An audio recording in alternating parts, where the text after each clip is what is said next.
Alright, everybody, welcome back to some more Umineko When They Cry. And you know what? Let's get right into this one. Let's recap last part and get right into this one. I know, right? Amin isn't gonna talk for 20 to 30 minutes. Nah, we're gonna get right into this one. Watch. Easy. So, to recap what happened last part in Umineko, we had Maria and Rosa talking about meeting with Beatrice. Rosa wanted to check if Maria if they really did meet with Beatrice. And I said, yeah, I've been meeting with her every year for a couple of years now, for many years.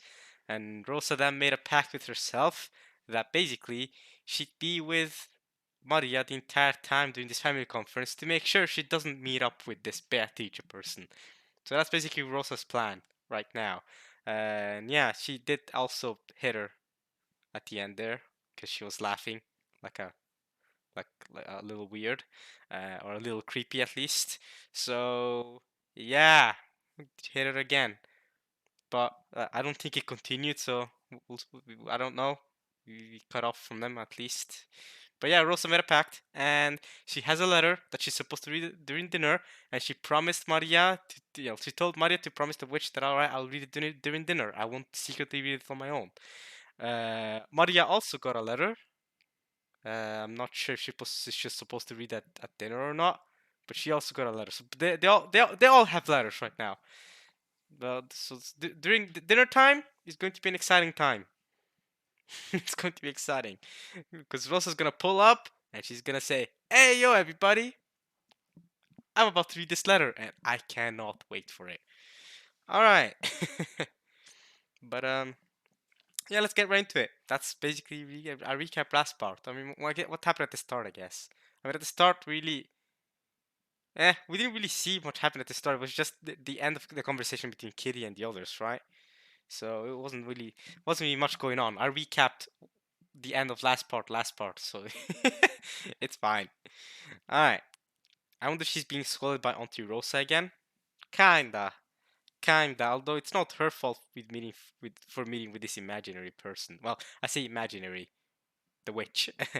um, Also with Beatrice, Rosa noticed that whoever drew those magic circles must have been someone older than Maria. So Rosa knew that much, and in that the scribbles she had on her notebook are clearly not. A lot of them are clearly not by her, and they're definitely drawn by someone else. So Rosa noticed that much. So it's clear whoever it is, Maria's meeting with someone else, and they're scribbling about in the book that Maria carries around with her. So yeah, let's keep it going. Let's see what Jessica and I guess George and Battler. Let's see what we're gonna say. I especially want to see Battler's perspective on all this, because, ooh, it's still mysterious how Battler works. I don't really know how it works with him being in that realm with Beatrice and him being here too.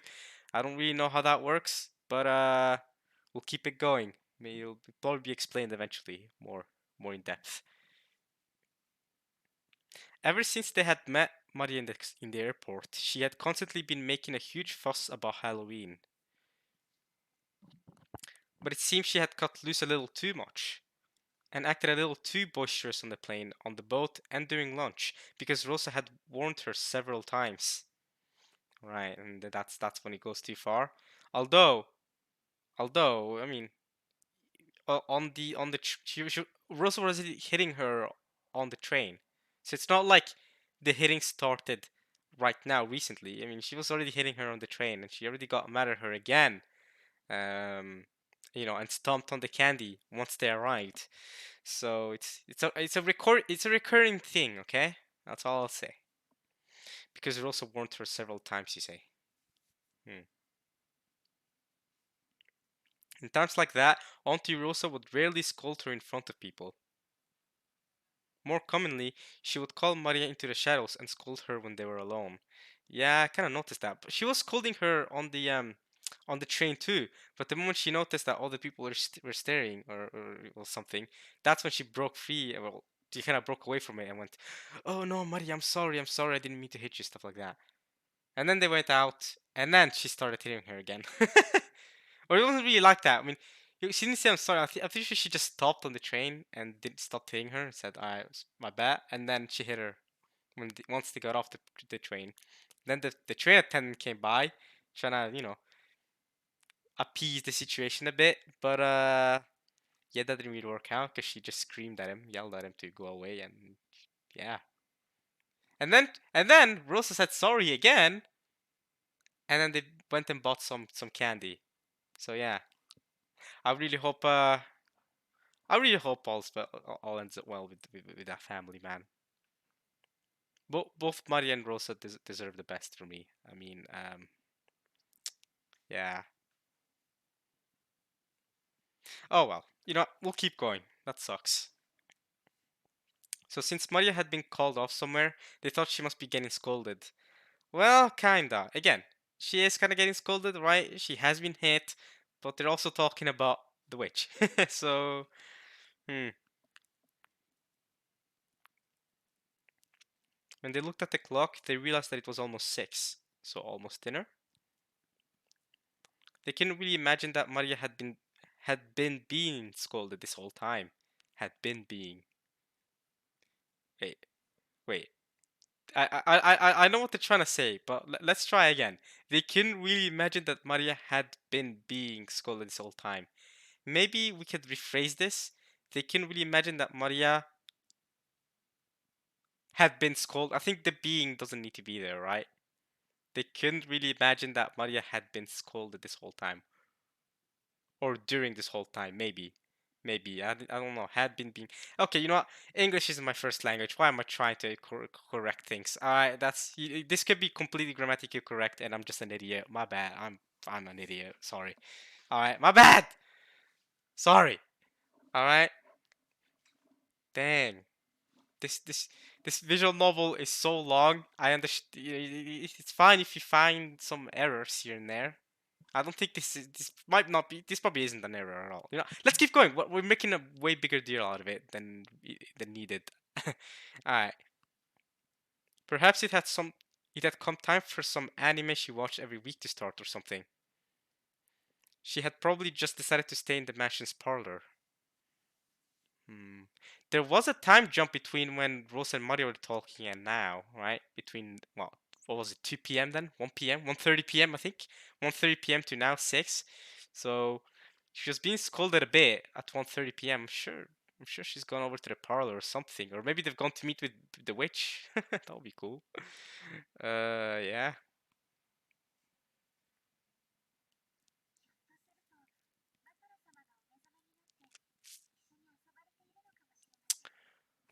Right, Shannon's here. No, well, I mean, Shannon being here is a bit of a shock. I didn't expect her to be here. I expected this to be a conversation between Jessica, George, and Battler, but I forgot. Yeah, Battler is still sleeping in the parlor, in the parlor. Sorry. Yeah. So since Battler's over there, and this is the guest house, then I guess Jessica's here. So where's George then? Didn't George go along with Jessica? And here's Shannon. Okay, so Shannon's here. Canon was at least. Well, last we saw Beatrice, she had Canon kissing her shoes. That's the last time we saw Beatrice. And Shannon, his sister. Well, kinda. I mean, sister. In feeling, in heart. Okay, not biological. We know this. Her name is Sayo. I remember her real name, but I call her Shannon still. But her name is Sayo. Um, so Shannon's here. Battler is sleeping. Where's George?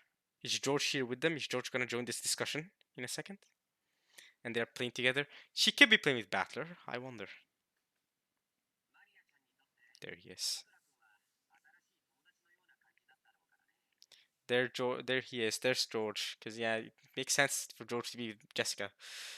Um,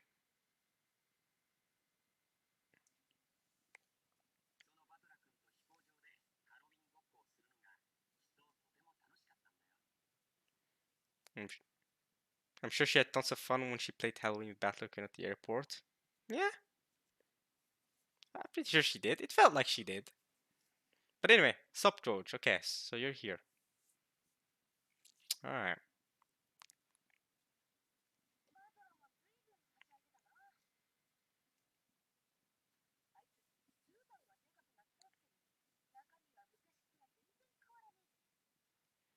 How many years has it been? 6? I was gonna say you don't change that much in a couple of years, but 6 years is actually a hefty bit. I don't know. And Bat was what, 18 now? Yeah, nah, you can change a personality a bit from 12 to 18 for sure. For sure. It's not drastic change really. It makes sense that Battler is still the same person, but hmm. But he has gotten big. All right, everyone's gotten big, of course. Everyone's hit puberty. You know, only the parents and stuff are the same. But from Battler's POV, you grew too, Jessica.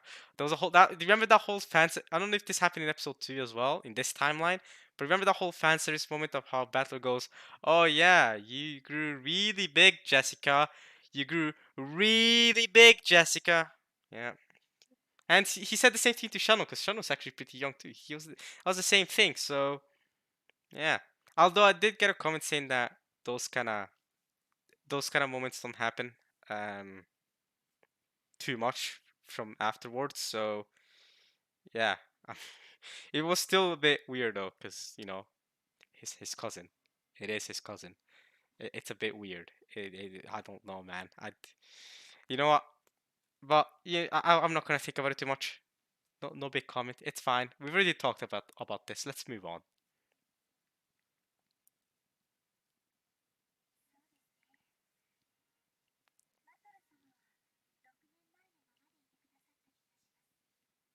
Hmm, gracious. I get the feeling that Battle was gracious enough to remain as he was 6 years ago.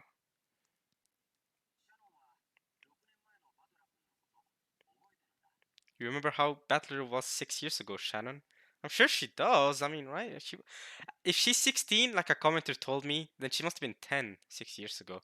But then I got another commenter telling me that Shannon is 18, and that would mean she was 12 6 years ago. But um, the it's still a bit sus from a lot of POVs that she's with George, right? She's dating George, considering George is what was it 22? Someone told me he was. He's in his 20s, right? So it's still a bit questionable, but it is especially questionable if Shannon's 16. If she's 18, it's still questionable. But I haven't. As I've said, I'm not gonna give it too much thought. Okay, all right. If you wanna see it as something really problematic, go ahead. I'm just gonna ignore it. Okay, I'm here to enjoy the story. I'm not here to see every problematic thing and complain about it. Okay. All right. We'll just move on. Okay. It's how it goes. Sometimes that's how it goes.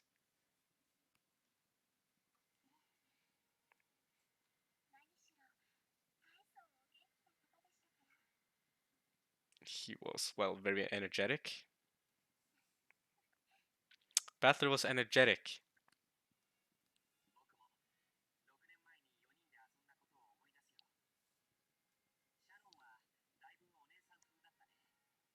Like a big sister. Interesting, considering you're all the same age. Except for you, George, you're a bit older. So that's interesting. um, Battler's always been energetic, though. He's an energetic guy.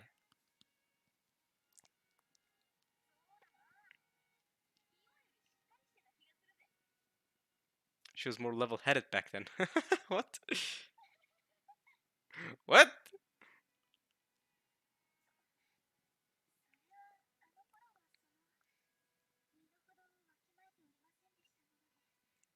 And now you know your place with George. I must apologize for all my poor conduct.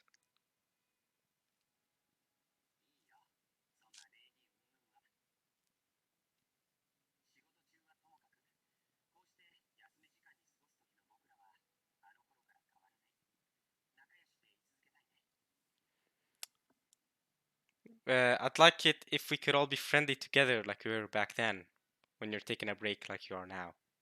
That's what George is saying, by the way. In case this doesn't, that isn't caught.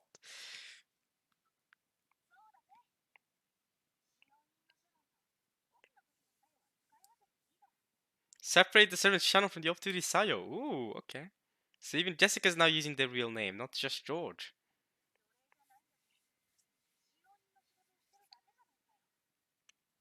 I mean, they call themselves furniture, but slaves. Okay, you aren't a slave, sure.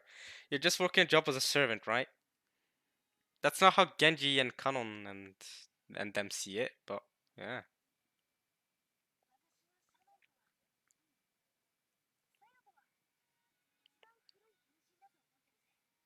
I think of you, Sayo, as my oldest friend. Alright. To be fair, they did say that Jessica found a lot of comfort with talking to Shannon because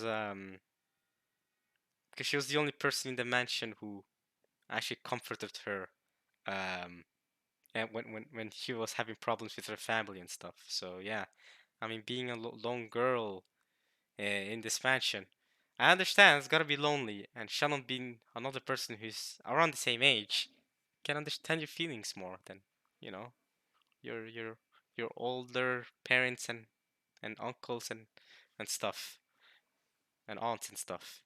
I get it, right? Better with Shannon than let's say Kumasawa, right? I get it. imagine, imagine she finds comfort in Kumasawa. I mean, she can too. She can, of course, do that too. I don't think Kumasawa has the proper personality for that though. Based on what I've seen, she can be very she's a very teasing old lady. She is, but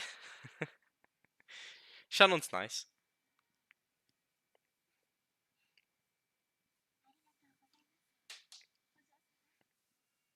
I mean, it, you guys should understand what she said even without reading this text. If you guys can see the text, I mean, come on.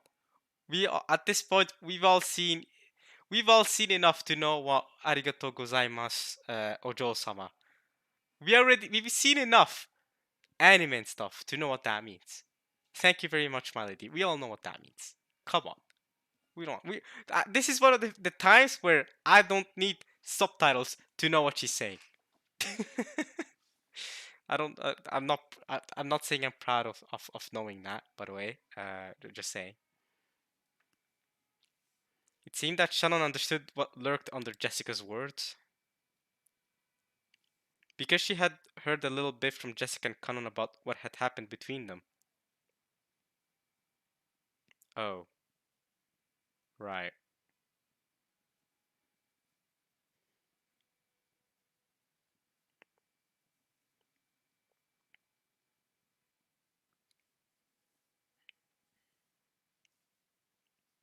Apparently, George had also been informed about that, more or less. Right. Also knows. George knows about the Conan Jessica stuff. Okay. George approached the window and looked up at the darkening rainy sky.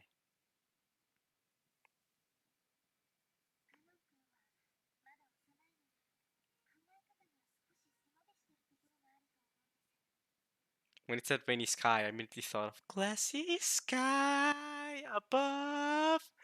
As long as I can feel the thought of me.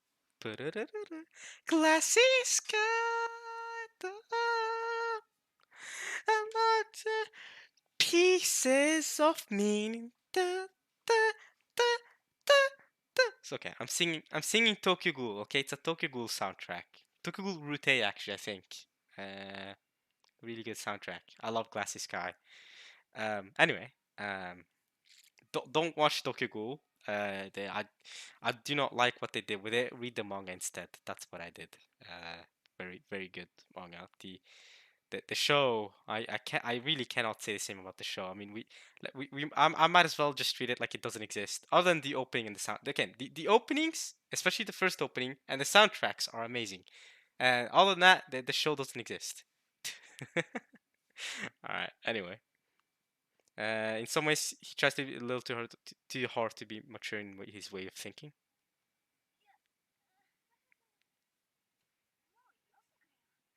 I still find it so weird how Jessica and Canon. Well, at the very least, Jessica's into Canon. It's not weird, but it's just I don't. I don't know. I don't see it. It's weird how I don't see it. I don't know. I mean, I guess she's into Canon.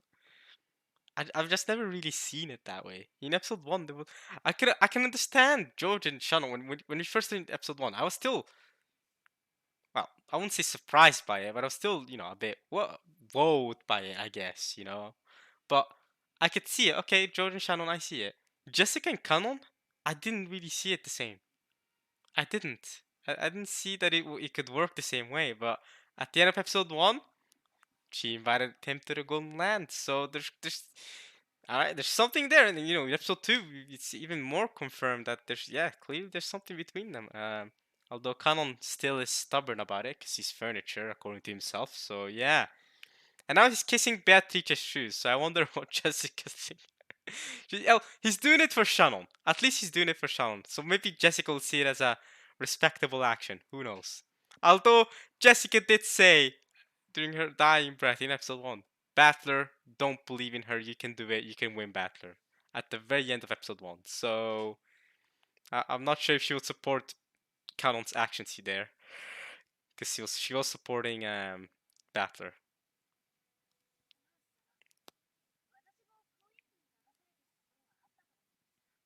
I got sucked in by the atmosphere, by the whole school acting like YouTuber lovers.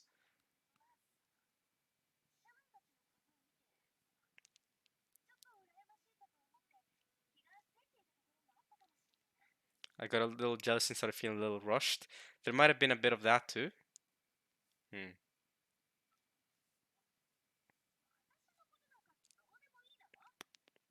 What do you mean, who cares about you? We all care about you. More importantly, how's it going between you two? Well, she's trying to change the subject to avoid the embarrassment. Okay, back to laughing. Haha.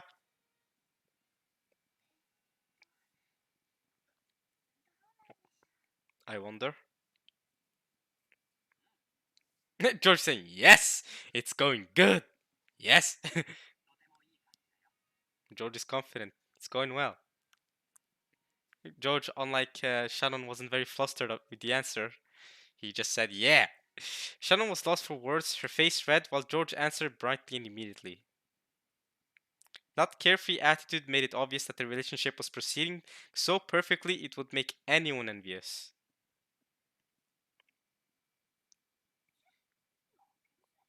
I'm jealous.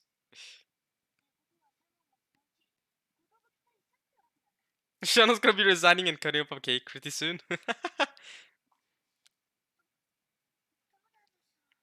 The I wonder again. She said it again. I don't you don't know how to cut cakes. Nah, you do. Shut up. You know how to cut cakes. You're a servant. You cut cakes all the time, I'm sure, for the family. Everyone's just wondering now. Wonder. How could I know? Did you give her the ring yet in this timeline? In episode one's timeline, you gave her the ring, right? When are you gonna give her the ring this timeline? George laughed like he was being mean and drew closer to Shannon. It was probably the way they usually flirted when they were alone. Jessica could only smile awkwardly and say, yes, yes, thank you, that's enough. She did start it, to be fair. She did instigate it.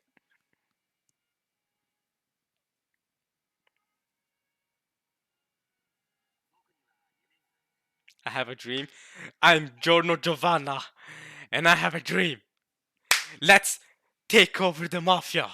I'm gonna become the mafia boss in all of Italy. Let's go to Naples. Alright. I love JoJo Part 5. It's my favorite part, in case you didn't know that. Love Part 5.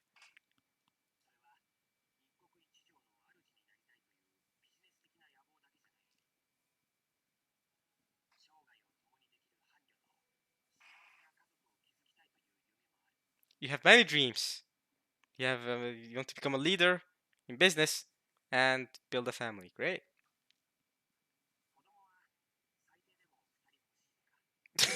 He's just straight up about it. Hey, Shalom, I want two kids. Straight up. At least, he said at the very least too, and everything. At the very least, no less.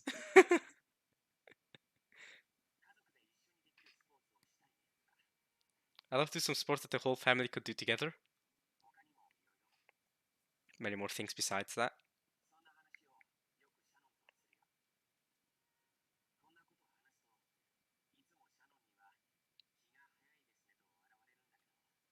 I mean, yeah, it's fair. I mean, it's still really early on in your relationship. Uh, you are still in your early 20s. Sharon is still not even 20. She's what? Either 16 or 18, right? I mean, you're talking far ahead right now, at least in my eyes.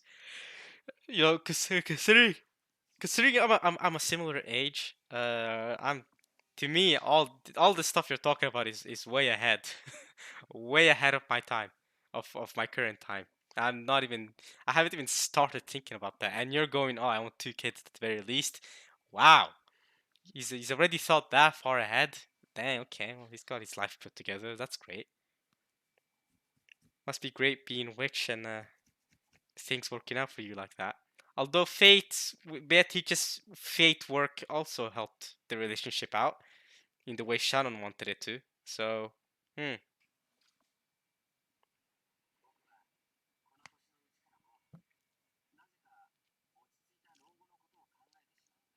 that's crazy. You're really thinking about retirement at your age. That's crazy. That's crazy. You're already thinking about grandchildren. That's crazy. That is nuts.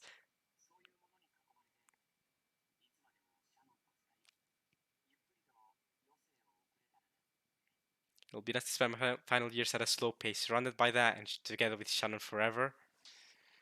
Forever together. Alright, I can't sing. I'll just stop.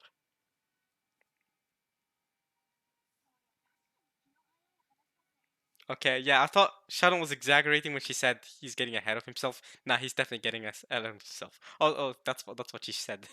That's what Jessica said as well. Yeah, he's getting ahead of himself a bit. Grandchildren, dying surrounded by grandchildren. Sharon, what? You're thinking way ahead.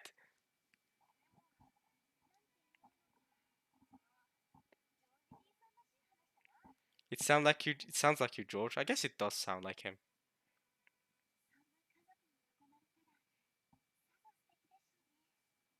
Okay, so Shannon's down with it too. She's cool with that.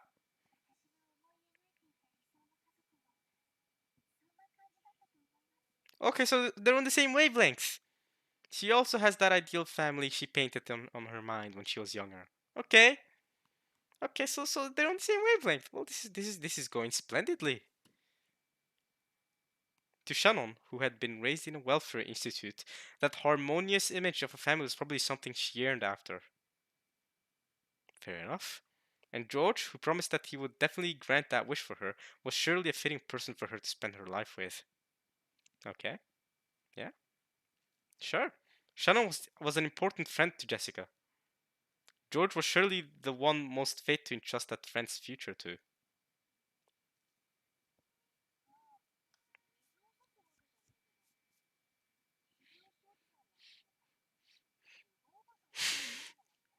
Eva's not gonna be happy about that. Yeah, I mean, we already saw a bit of her reaction during episode one, and I guess during this timeline, Eva isn't aware of the relationship yet.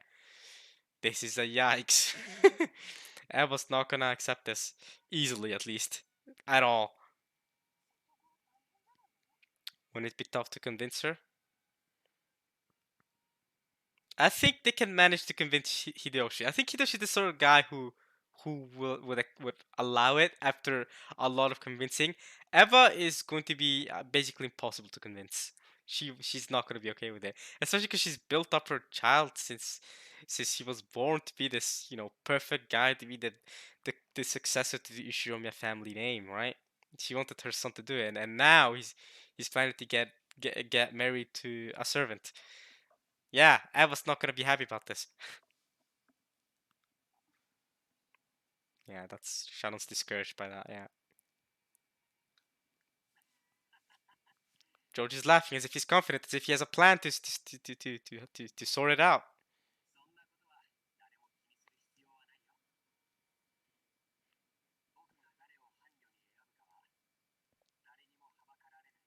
No one.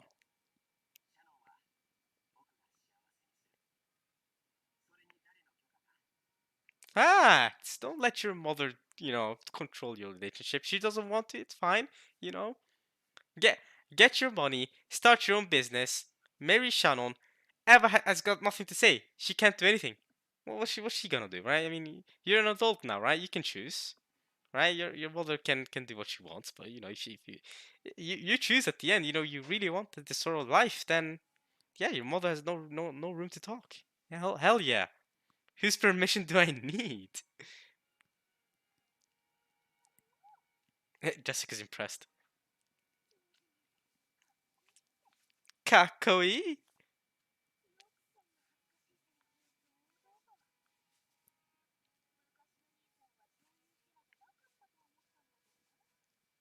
I thought you didn't used to be that kind of character.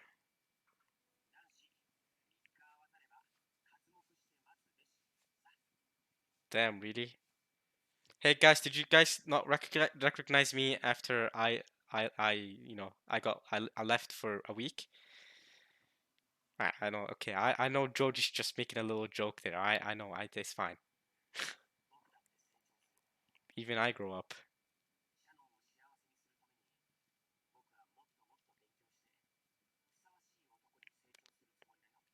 I plan to study more and more to grow to be a suitable man who can make Shannon happy.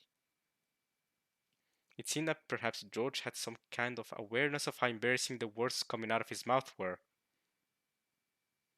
His face turned very slightly red, and he scratched his head. Hmm. So even he got embarrassed by it. I thought he was confident with his words, but nah, even he got slightly embarrassed.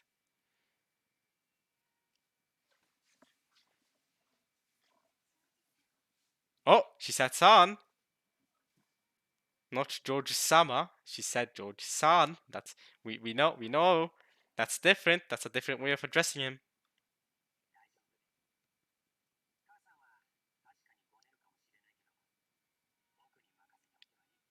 You can leave that to me.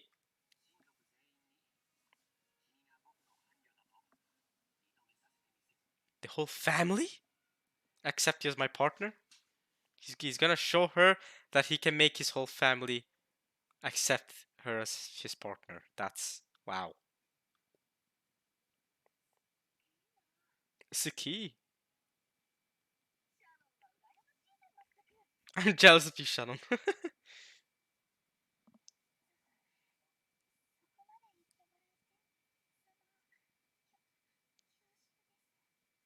Then I'm very grateful.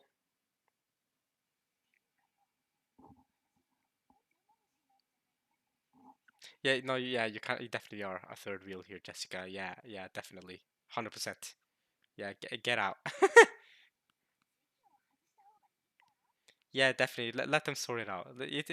Jessica, leave, and go find out what's going on with Maria. Ooh, that could be interesting.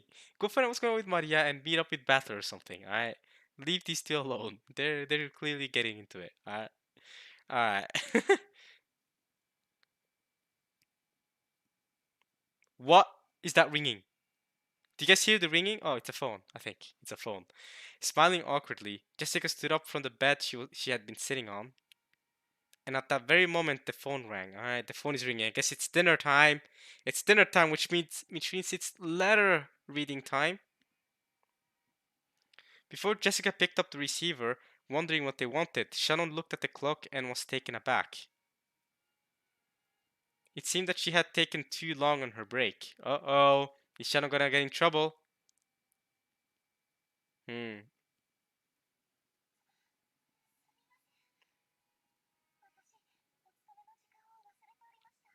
I forgot it was time for work. If you will excuse me. Alright, Shannon. Good luck with work. At the same time that Jessica picked up the phone, Shannon began dashing out of the room. Okay.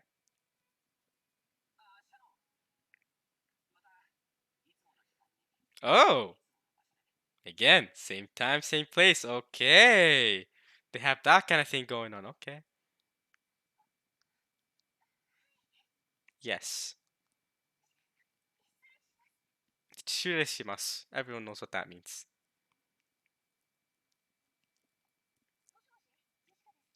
Moshi Moshi Genji.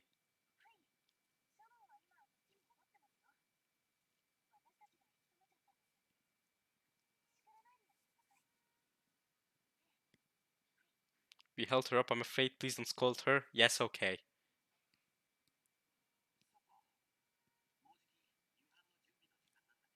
Yeah, it's 6 p.m. It's dinner time. Alright. We're leaving that conversation for now. To go into the kitchen.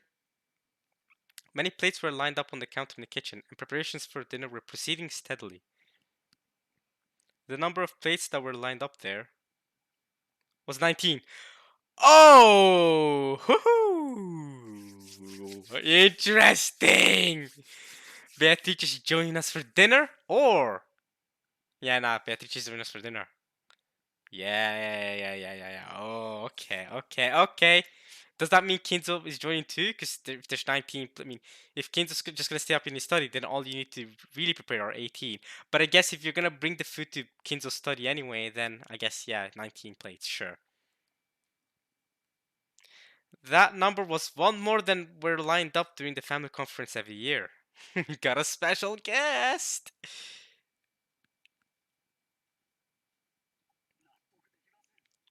Ah, he had it split perfectly. He probably had it split perfectly into three, right? Three.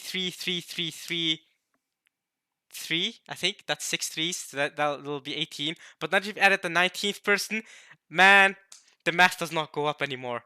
So yeah, it's uneven. His dish isn't perfect anymore. Godot's gonna be so disappointed.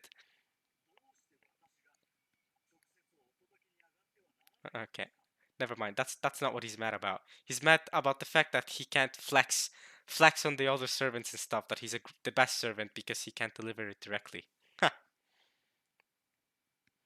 Goro-san was flaring up at Genji, paying no heed to the pot that was boiling over. It was boiling over? Uh-oh. The master enjoys having his food alone in his study, so the food must be set out in the study. Of course, this is nothing new. You understand. Right.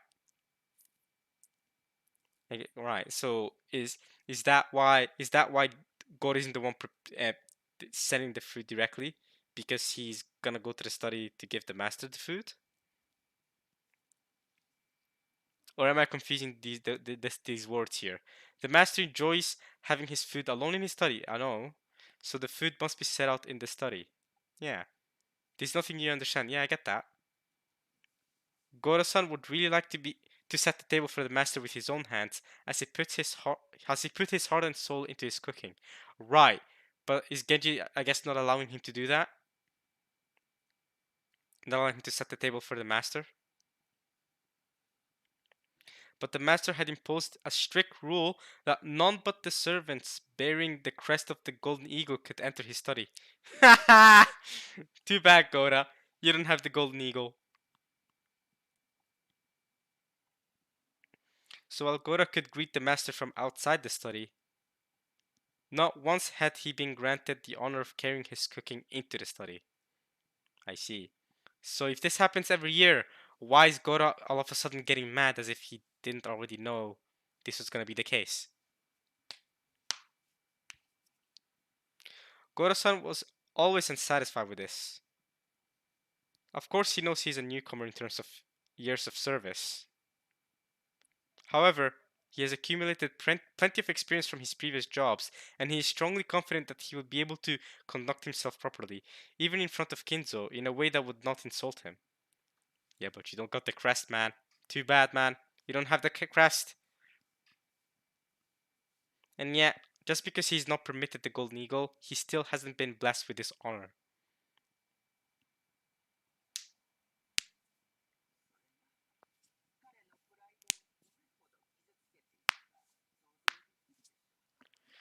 Alright, we're getting more creepy Kumasawa corner talk. She's the only character that does this in the whole visual novel. I don't know why. She just appears in the side here and goes, "You can probably imagine what damage it has done to his pride. Okay, where are you coming from? Why are you there?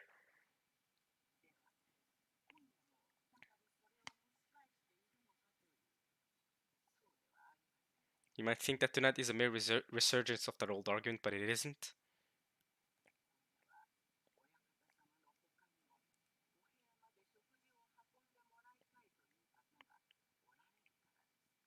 Because tonight there is a person other than the master who wants their food carried to the room.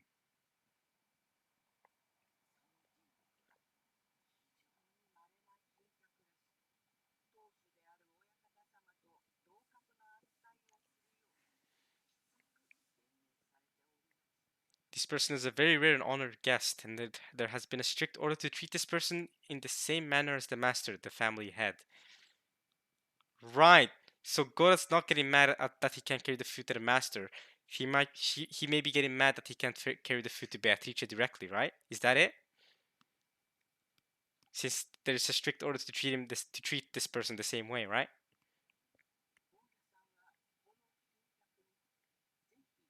Yep. Yep, I nailed it. Good thing I understood that correctly. Goda must have wanted to earn some points by serving this honored guest with his own hands.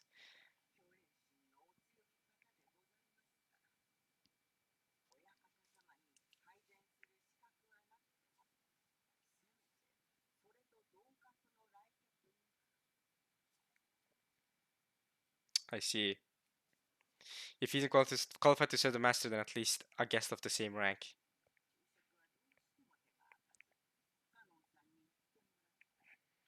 He simply couldn't make time for during lunch, so Kanon had gone for him.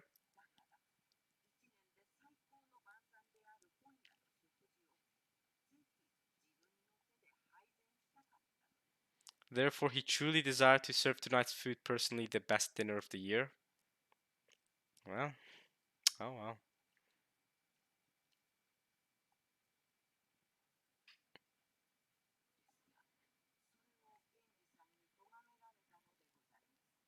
But Genji had a problem with that.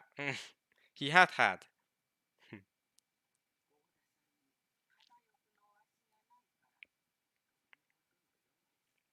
Something about how Gora-san didn't have the one-winged eagle.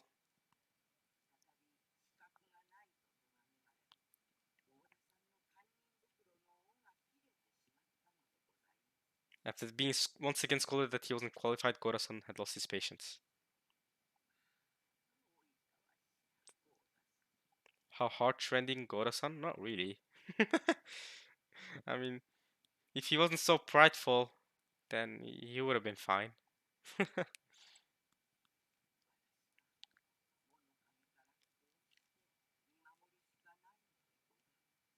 Yeah, you always say that in your corner talks. Oh, I can't do anything more than watch this like this from the shadows. You always say this, right? And you like gossip, don't you, Kumasawa?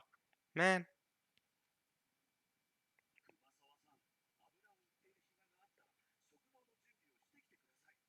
dang. Okay, God is getting proper angry, proper impatient. Oh, he's getting his fists up. Oh, he wants to fight. Really, you're gonna fight an old woman? Come on, man. Is the tablecloth ready?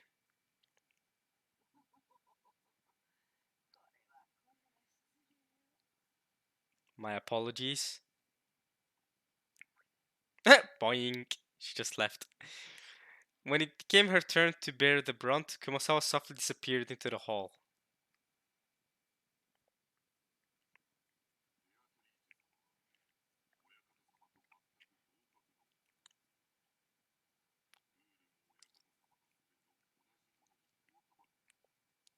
We must respect the same rules that we respect for the master.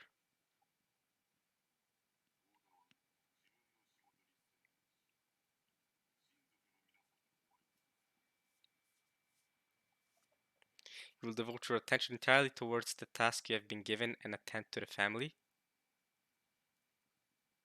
Hmm.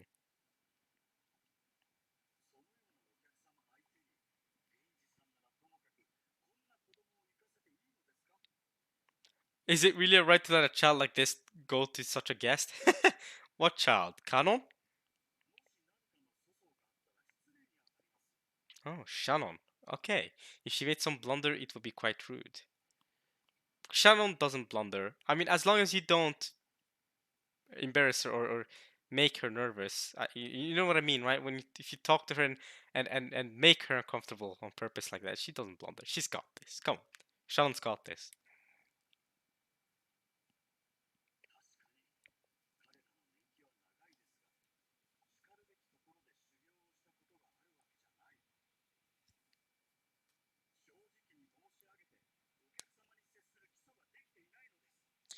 If you'll allow me to speak freely, they do not have the proper grounding to entertain guests.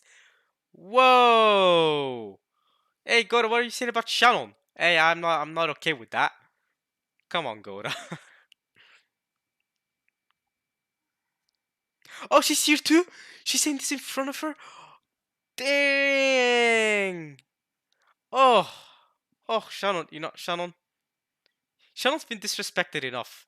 She's been disrespected enough, man.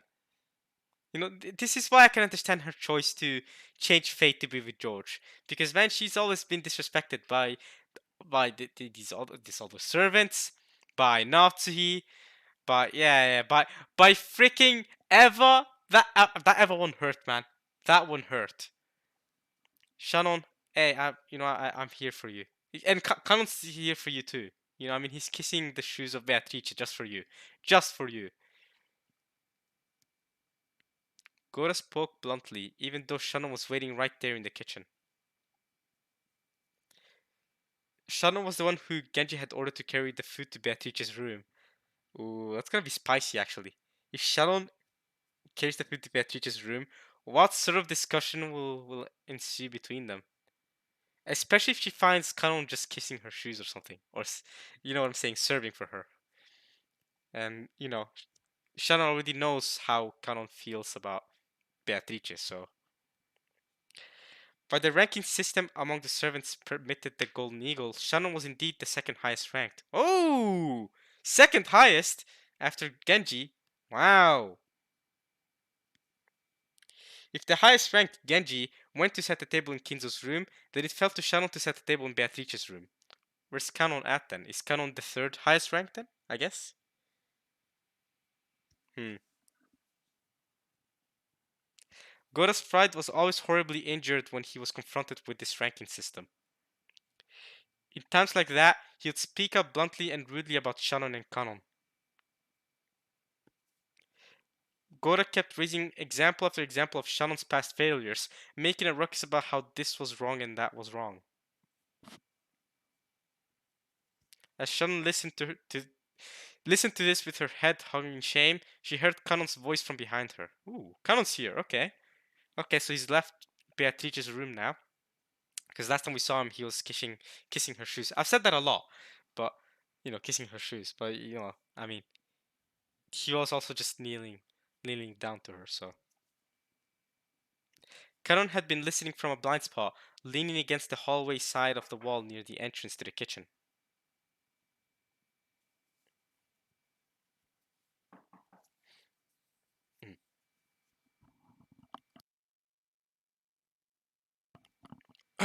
He probably knew that if he entered the kitchen, sparks would start to fly his way.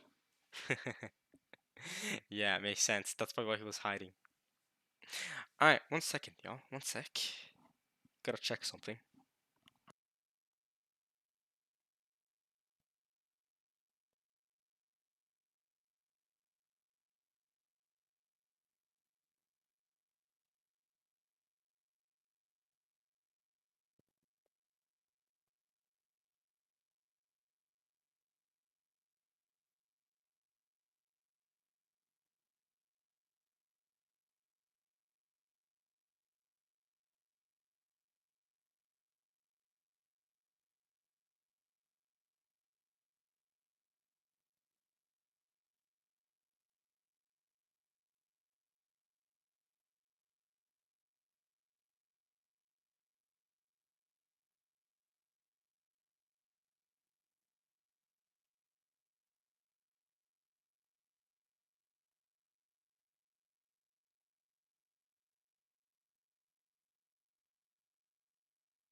My bad, my bad, my bad. My bad, my bad, my bad. We're back, we're back, we're back, we're back, we're back, we're back. Hopefully I was back fast enough that I didn't have to put a timestamp there on the comment section. Because had to do that last time because I was gone for about 9 minutes. But anyway, here we go. Connor had been listening from a blind spot, leaning against the hallway side of the wall near the entrance to the kitchen. He probably knew that if he entered the kitchen, sparks would start to fly his way. Right, he'd also start getting insulted.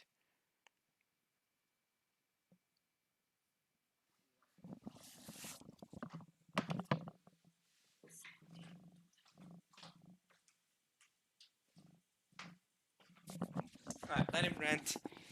Let him rant. He's a horrible man. Sorry about that again. I had to open the light to my room. My room was getting very dark. I couldn't see. Alright. He's a horrible man. Damn. Okay, let's fix this. Should be good. Okay.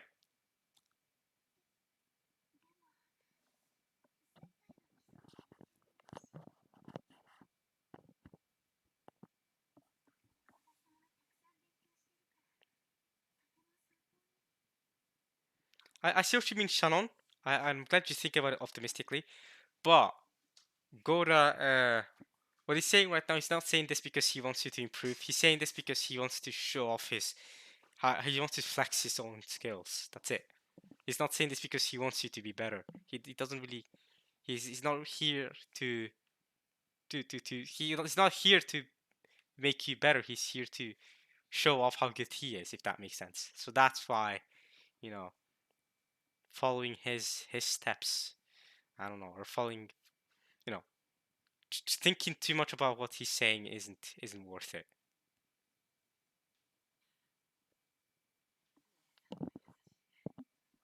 You sure are nice. She is a nice person, yeah.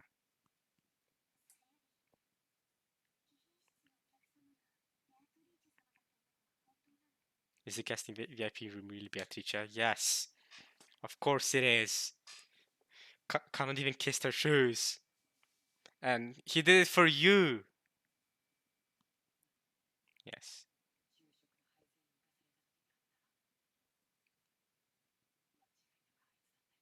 There's no mistake, it's her. I met her when I was sent to the table for her during lunch.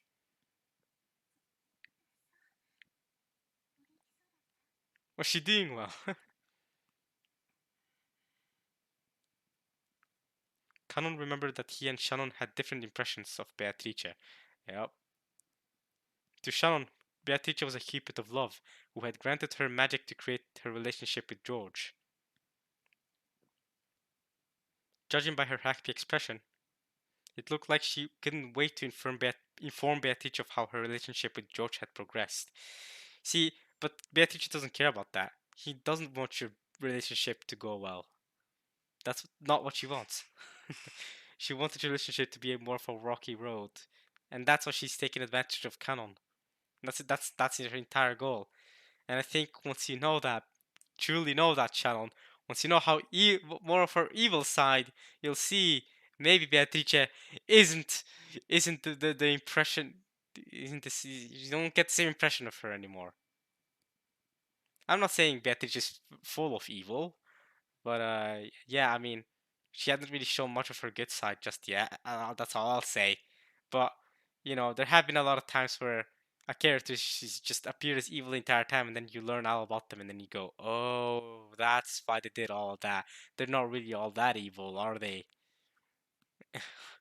I don't know if Beatrice is one of those. I mean, so far she has certainly not convinced me that she is one of those. So she's evil. She's been evil, or she's been rude, awfully rude. She wants relationships to not work out for entertainment. However, Conan already knew that witch had come here with a terrifying goal in mind. That vague witch, in the past only visible to them, had now walked in openly through the front door, and had revived enough now that they could now carry food to her.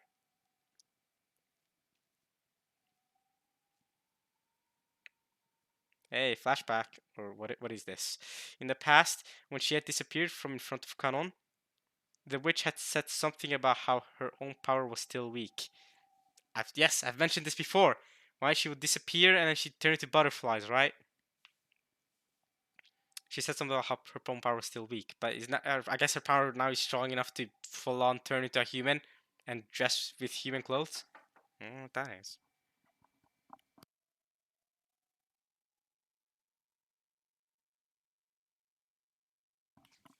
Insect.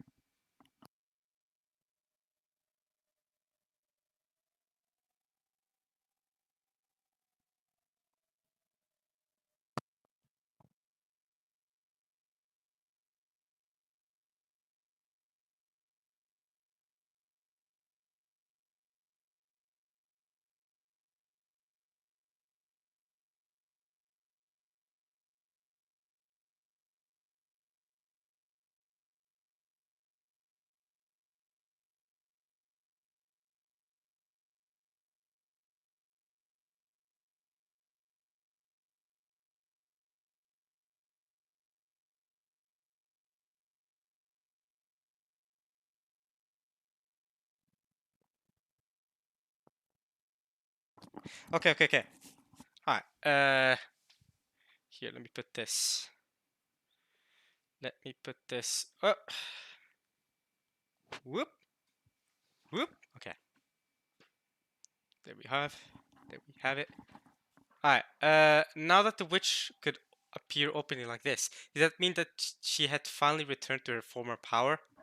There is a chance that there is a chance that George and there's a chance that I don't know. I don't know. I don't think so because let me think about it. Because the more I think about it, the way I interpreted it was Shannon broke the mirror, right? So something that had been troubling Beatrice didn't trouble her anymore, right? But then, and then Shannon said, "Oh, did I help you a lot?" And Beatrice, I remember Beatrice saying something along the lines of, "Oh, a human doing something that would help me a lot? Nah, not really. Don't think you're all that. You didn't really do much. It was just a minor nuisance." Now I don't know if she just said that to look down on Beatrice and humans, or whether Shannon actually helped her tremendously and gave her a lot of her power back, which meant that she could now do this stunt where she turns into a human. You know what I'm saying? That's the one thing I'm unsure of. But the way I saw it, it didn't really do much. It just something that was troubling her. A little nuisance, and she broke it. She broke that magic mirror. She's still stuck on the island though. I don't know, but I mean, she can turn into a human now, so she can appear openly like this. That's great. That means she had finally returned to her former power. Who knows? And she had said clearly that she had sown the seeds of love with the knowledge that it would fail.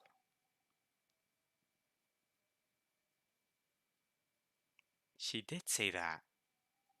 She had said clearly she had sown the seeds of love with the knowledge that it would fail. Oh, she had she had said also. She had said clearly that the day had finally come when the door to the Golden Land would be opened. She had said clearly that the day had finally come when the door to the Golden Land would be opened. But isn't it supposed to happen tomorrow? It's still Saturday, doesn't it? Doesn't everyone die by the end of Sunday? Like, or I guess the door is open at one point during these 2 days, and then people will be invited to the Golden Land, whatever that means. She had said clearly that the day had finally come when the doors are going to be opened. Okay.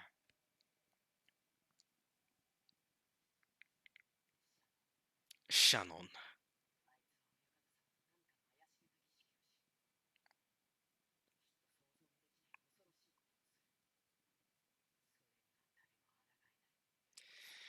She'll do some ritual, something unimaginably horrible with Master, and no one can resist that. Okay. What are you talking about? Bringing that Walter White Jesse meme from Breaking Bad. Jesse, what the hell are you talking about?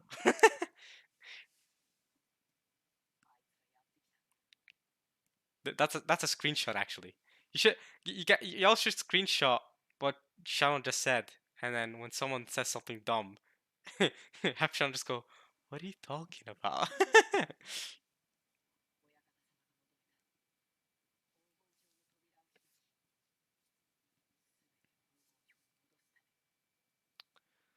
Oh, is that how it works? Wait, let's keep going a bit. She said that to me clearly. Oh, interest. So is that how it works? Okay, okay. So Beatrice, she comes from the Golden Land, wherever that means. So she can enter the Golden Land, I guess. From the Golden Land, she got gold. That's why it's called the Golden Land, because there's gold in it. And using the she took the gold from the Golden Land and gave it to Kinzo, and now she's doing this ritual and she's returning the inheritance and uh, back to the she's returning everything to the back to the Golden Land, which is why maybe she's killing all of us.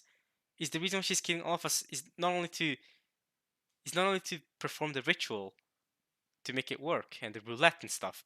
Maybe it's also to return the things that were gained using the gold that Kinzo got from her. Maybe she's planning to return all that to the Golden Land. But considering only a few of us can enter the Golden Land and a few of us that we choose, then clearly not all of us are returning to the Golden Land. Only some of us. And Kinzo isn't necessarily included because at least at the end of episode 1, we saw that the four cousins were included. Maria got a promised spot. And we all got to choose someone to bring with us. Nobody chose to bring Kinzo with them, so unless Beatrice just invited him and the visual novel didn't tell us, then or is it really all about a roulette? Hmm. Everything will be returned to the Golden Land. Hmm. Sharon can't believe this.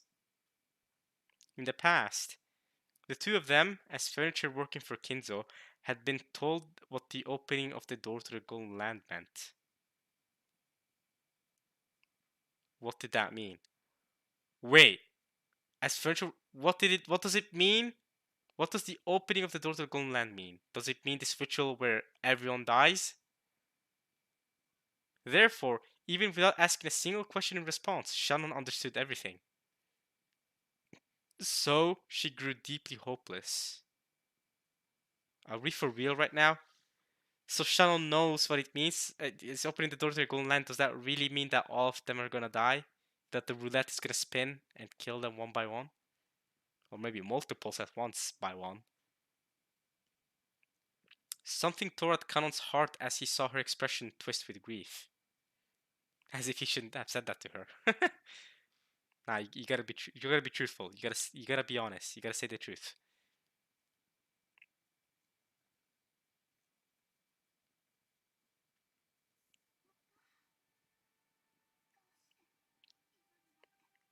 Why? Why now?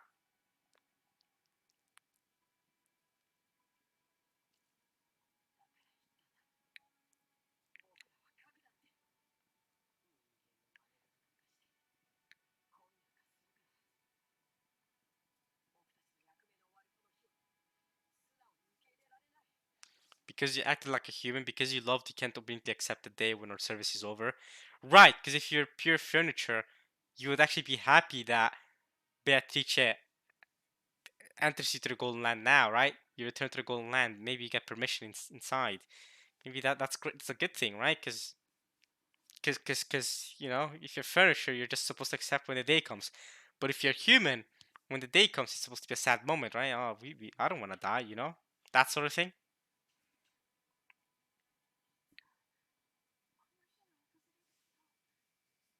Ex- exactly what I was just talking about, right? Like if you're furniture, it's a good thing, yeah.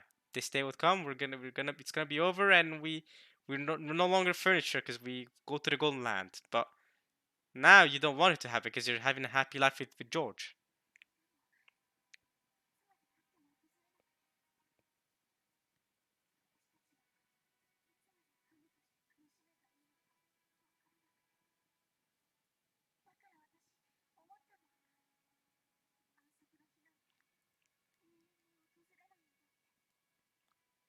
So I thought that day of rest wouldn't come for all eternity.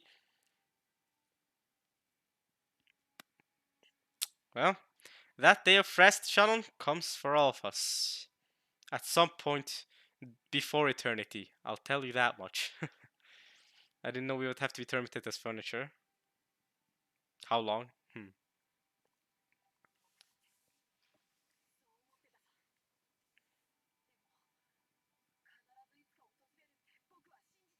Conan believed. He believed that the day would come, and it has come.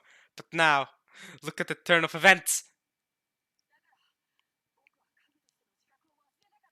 So I never forgot that I'm furniture. But sister, you forgot that. Hmm.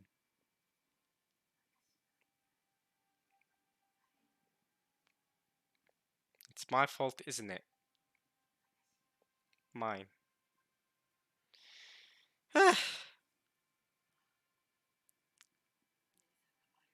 Yeah, it's your fault, sister. Big sister. If only you hadn't known love.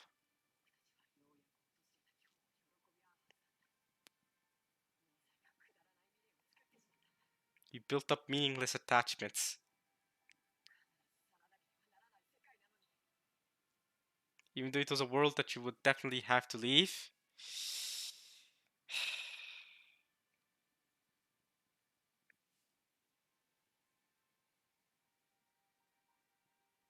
Interesting that that he says that they're furniture, but now he's saying that he would be happy that this day would come. Happiness is an emotion that furniture don't feel. Am I wrong about that? You should be indifferent about this day coming, no? Isn't that how it works? The fact that you were waiting for this day to come means that there's some emotions going on. You're not full furniture.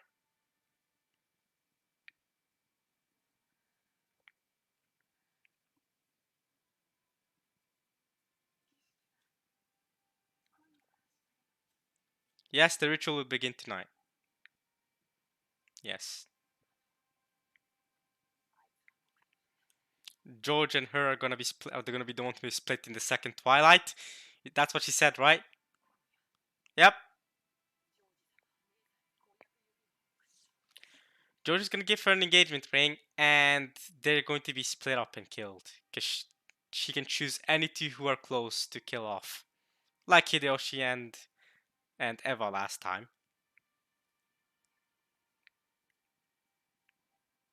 That was a fact. George should have snuck in an engagement ring in his pocket today, and surely he would hand it over tonight. Hmm.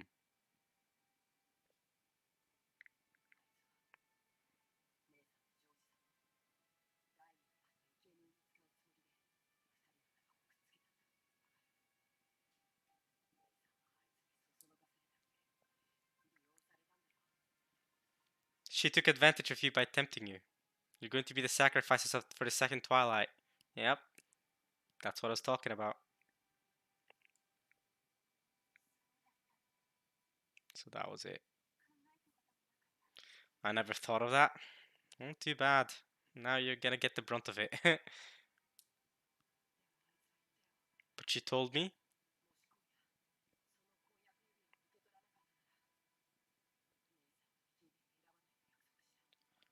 Oh. If he doesn't accept that engagement ring, he won't choose her as a sacrifice. Our chances of being able to go to the Golden Land together are very slim.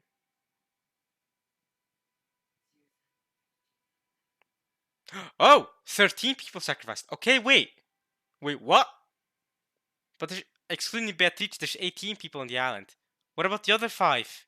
What's this about? Only 5. Wait, what? This is different than episode 1? Only 5 will be left alive? I mean, I guess in episode 1, if you interpret it one way, you could interpret it as Natsuhi, Battler, Jessica, and George were left alive, and Maria. Those are 5 people, and they were the last ones alive, but then Natsui died not too long after, because when she bursted out and fought Beatrice one on one, and then the rest followed her all at once.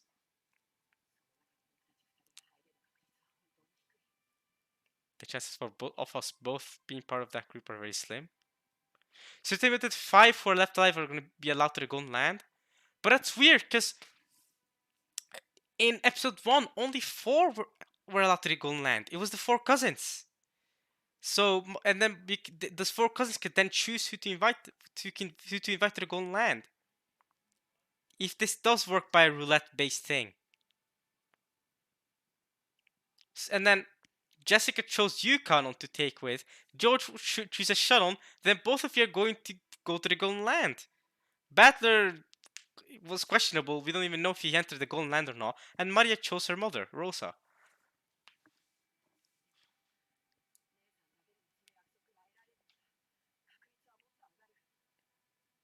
If you at least can take advantage of that promise, those chances rise higher. I want to take that bet. Okay. Our salvation is in the Golden Land. So Kanon wants to become human. He wants to make it to the Golden Land to become human. He wants to escape from this torment. If he can make it that far, he says. Life as a human with Shannon?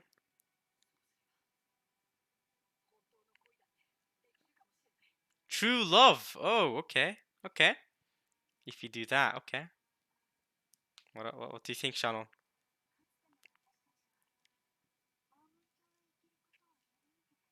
You used to dream about it? Any wish.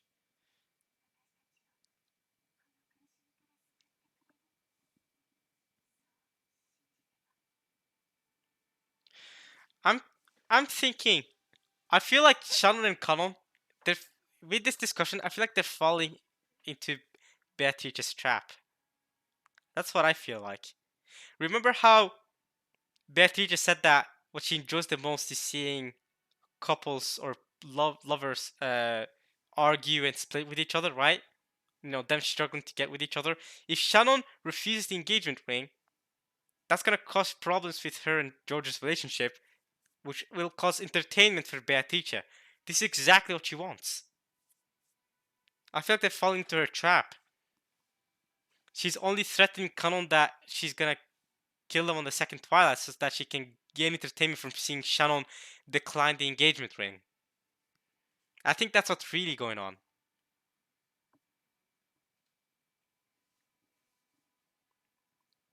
However, in this ritual, only a few people, chosen by fate and chance, will be invited to the Golden Land. Everyone else would lose their life as a sacrifice midway through the ceremony.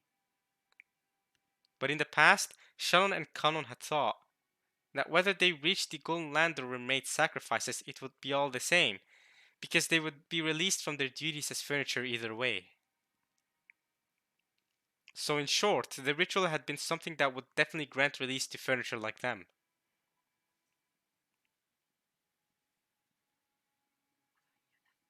I don't like it.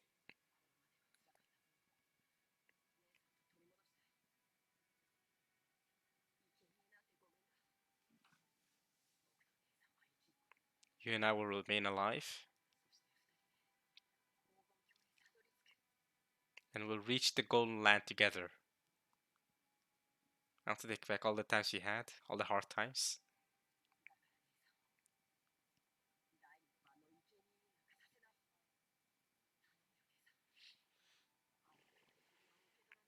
Don't accept that man's ring. Ayo, respect his name, George.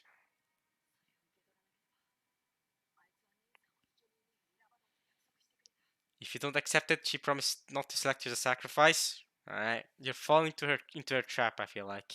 I don't like this.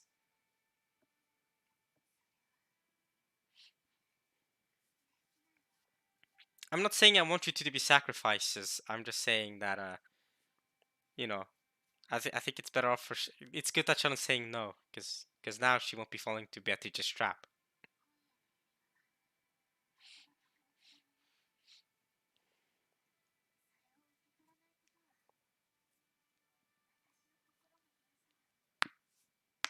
My heart won't permit me to not accept it.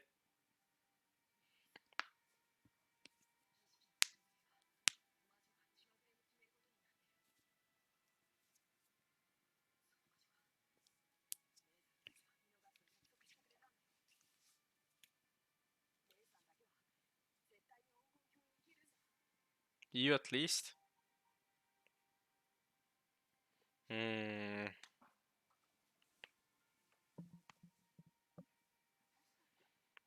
Me at least.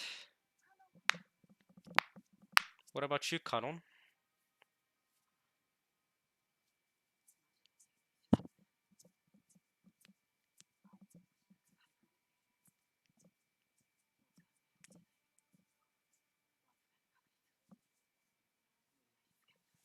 Okay, Canon. I'll grab that small chance and I won't let go. Okay. Okay. Okay.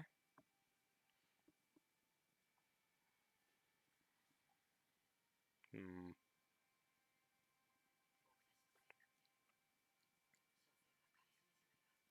Our lives are temporary, aren't they?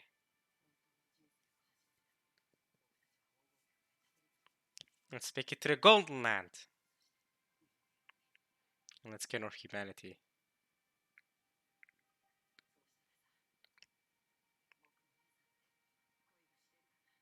I'll be able to know love.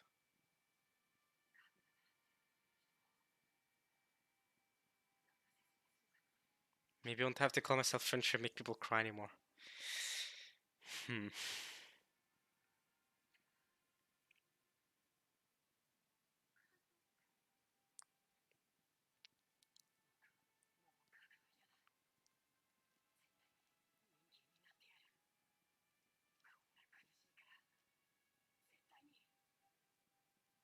No more pain. I'm gonna end it all.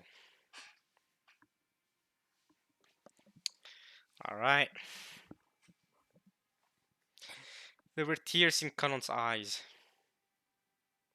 It had taken Kanon until now to notice. Sharon hadn't been the only one to know and suffer the taste of love. Hmm. He had too. Yep. Yep. The tears Jessica had shown him that day, and her painful smiles on all the days since as she tried to smooth things over and brighten her mood, had slowly wrought some kind of change on Cannon's heart without him knowing it. This is exactly what Beatrice wanted. Everything is going according to Beatrice's plan, man. This is why it's the turn of the Golden Witch. It's her turn. Hmm.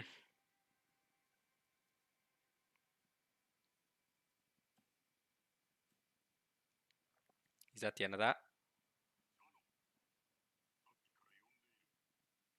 I think that's where I'll end it. I think that's where I'll end it. Alright, y'all. This is tough. This is tough and this is tough to see.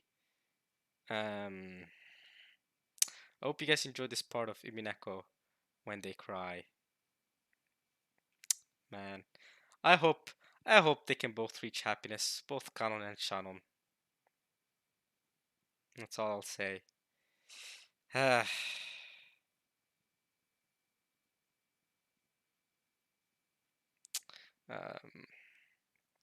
I'll be I'll keep going next time. Hopefully, hopefully things will end up better for the characters that deserve it, right? Rosa and Maria, of course. Then there's Kanon and Shannon, and of course Battler himself. We haven't seen him in a bit of a while because he's been sleeping, but you know, I say a bit of a while. It's not that long, but you know what I'm saying, right? Um, yeah, we'll continue this off next time. I hope you guys enjoyed this part of Minako. Genji's been calling for Shannon for ages, so let's see, let's see what he's gonna tell her. She's probably just gonna deliver the food over to uh, to Beatrice, right? So now I'm wondering now, how is the conversation between Shannon and Beatrice gonna go now that Shannon has been told all of this by Canon? I wonder. And to find out more, we'll just have to see for next time. I hope you guys enjoyed this one. And alright, y'all. We'll see you next time for some more. Peace.